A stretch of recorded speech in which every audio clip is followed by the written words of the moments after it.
First, we had that fantastic Dove commercial.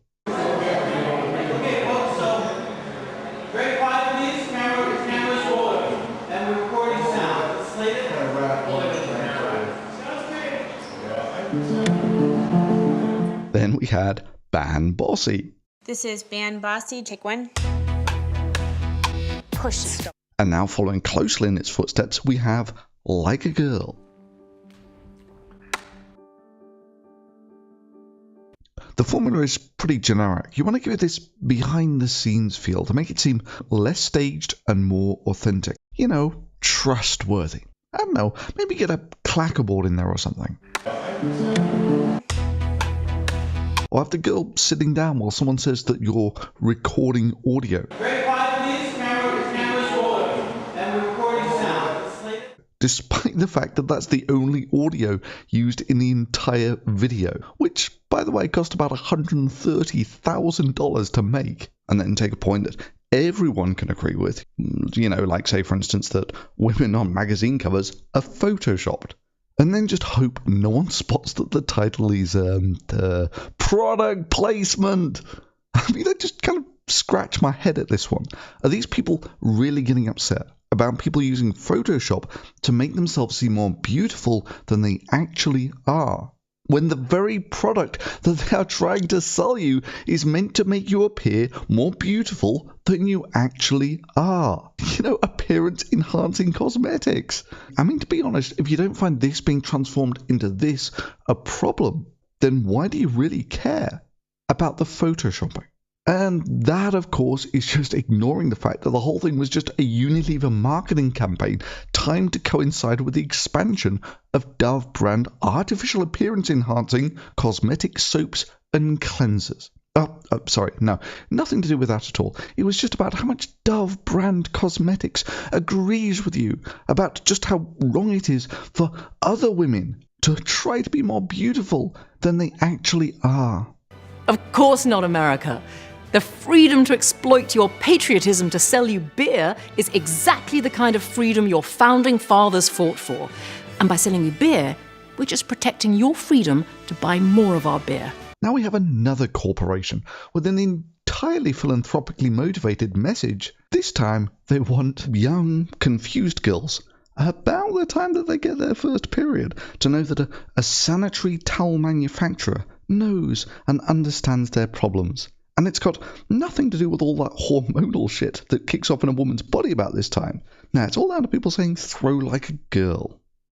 So when they're in that vulnerable time between 10 and 12, how do you think it affects them when somebody uses like a girl as an insult? I think it definitely drops their self-confidence and really puts them down, because during that time they're already trying to figure themselves out. Oh, isn't that nice of them to know that a corporation like this has your best interests at heart? In that sense, it's a perfect viral advertising campaign for something that is intrinsically difficult to market. I'm sorry to be the one to tell you this, but there's no such thing as a happy period. The reality is, some people simply can't handle the truth. You get to engage with your audience without having to deal with all that icky stuff that's usually associated with this subject. In the past, we've tried to be more honest in our approach. In the 1980s, we ran a series of focus groups to help us gauge the public's reaction to periods. The cramps, the mood swings, the insatiable hunger. And yes, Richard, the blood coursing from our uteri like a crimson landslide. They get what they want, which is for teenage girls to have a positive association with always sanitary towels. That is, as long as they don't think about it too much. But we'll come back to that in a second. I mean, if you want to see how eye-rollingly badly this game can be played, just watch the Pantene commercial. No clackboard. Amateurs. Sorry, can I ask a stupid question? Sorry, do you have a minute? Sorry. Where it insists that women keep apologizing like this isn't something that everyone does just to be polite. No, it's only women who ever do this. Then, of course, what if women didn't say sorry?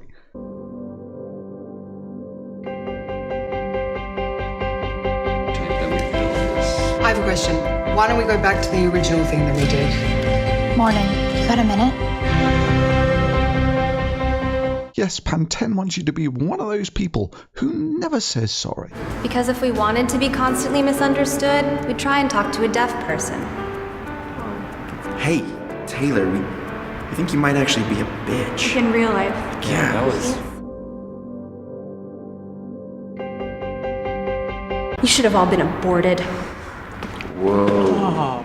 Oh yeah, everyone loves someone who never says sorry. Ain't that so, Liz? We hope you can accept our non-apology. Because remember, it takes a big person to face your opponents and apologize. But it takes an even bigger person to face them and not apologize. I'm not touching the product. It's in my contract. Joking aside, and coming back to the thinking about the Throw Like a Girl commercial, as much admiration as I have for how well executed this marketing campaign was, it's still bullshit. And maybe this would be a good time for those Me Too Tumblr type feminists to get a box of Kleenex in, because if you think the expression like a girl is what destroys the self-confidence of young women, then a hard stare at reality will likely cause a gendered panic attack of apocalyptic proportions. The expression throw like a girl probably has its roots in fairly obvious biology. You know, guys tend to have almost twice the upper body strength of girls. I know, it's hardly rocket science. Add in there a spot of culture. You know, girls having less historical need to throw stuff than guys. And the fact that sports mostly focus on higher, faster, and stronger, which on a level playing field, with no sexism whatsoever, is actually men in every category.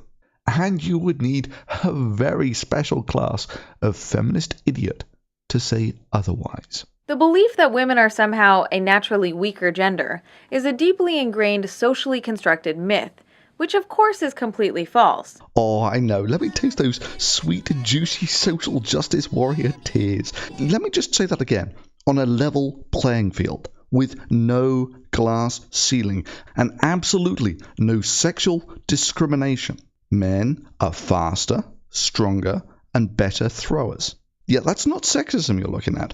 That's just the reality of being a sexually dimorphic species. So in demographic terms, little girls tend to be the weakest throwers of all. So guess what this is simile, or metaphor, or whatever, for someone who throws weakly is? Wow, I know, rocket science. But no, the fact that little girls are the weakest throwers is clearly wrong, because little staged girls in Barbie pink and Rainbow Girl here can throw stuff too, to uplifting music which includes important demographics including sporty and token. And as with all advertising campaigns, absolutely no fatties and no uglies, because although you're courageously battling for the self-esteem of young girls, the last thing that you want is your product associated with fat or ugly people. And the fact that you can confuse a teenaged girl, or actor or whatever, into not understanding the difference between the meaning of a girl throwing and the simile of throw like a girl. Yes, I kick like a girl, and I swim like a girl, and I walk like a girl, and I wake up in the morning like a girl because I am a girl. And that is not something that I should be ashamed of. I know, poor girl must go white with fear when someone says she's in the shit, or someone eats like a pig, or I would kill for a royale with cheese. But anyway, no, girls' plummeting self-confidence is all down to the devastating metaphor of throw like a little girl. This is why girls' self-confidence plummets during puberty. Well, that hadn't of course been called bossy. When I was growing up, I was called bossy. I think the word bossy is just a squasher. Being labeled something matters. By middle school, Girls are less interested in leadership than boys. And that's because they worry about being called Bossy. And as many a feminist has pointed out, when women have such heavy crosses to bear, and the fact that they think that women are such weak and fragile creatures that they really need to have their hands held to deal with these horrific social burdens, it must truly amaze feminists that any women make it to adulthood at all. All the while having that perplexed look on their face as to why the term feminism has inexplicably acquired the reputation of being a cult, where the only tenet is that you whinily embrace victimhood. Good job, feminists. That's exactly the role model that young women need. But as for the viral marketing campaign, yeah, it struck a great blow. I mean, it's certainly fighting against propagating harmful stereotypes, and it's made like a girl mean amazing things. Like how you can destroy a teenage girl's self-confidence simply by using the expression, throw like a girl, or bossy. By middle school, girls are less interested in leadership than boys. And that's because they worry about being called Bossy. I could bring down your government with a single word. You're the most remarkable man I've ever met.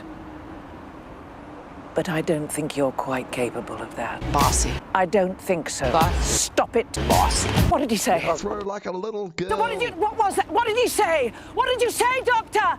Hell, maybe in this new age of gendered equality, they should just learn to take it like a man. Always a good job.